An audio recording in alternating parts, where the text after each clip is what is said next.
Så er vi kommet hernede i kontrolrummet, hvor der sidder journalister og hjælper Spot Festival. Hvad er det, I sidder og laver her?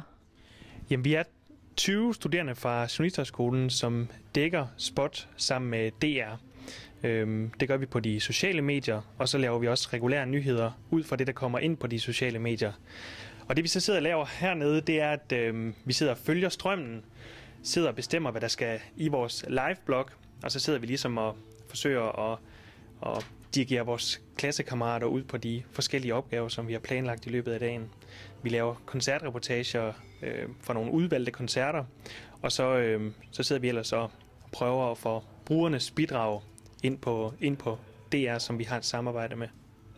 Godt. Er der en god interesse omkring det? Ja, rigtig meget. Altså, der var et hold, der også lavede det sidste år, som de havde rigtig svært ved at få folk til at bruge Twitter og Instagram og de andre social media programmer, man kan bruge. Men i år har der faktisk været rigtig, rigtig stor opbakning til det.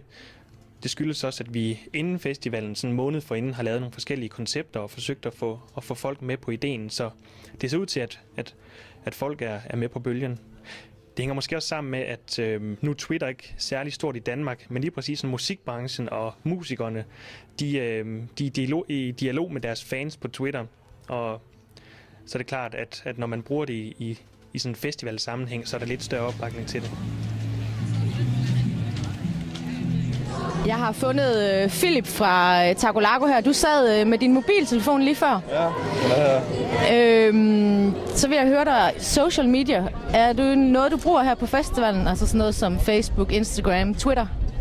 Ja, bestemt. Vi bruger rigtig meget. Vi bruger også Wine og så videre. Altså primært bruger vi Twitter herover, fordi at det gør muligt, at vi kan følge andre bands. Og for eksempel Twitter-guru som Neil Montgomery. Man hader andre og sådan noget.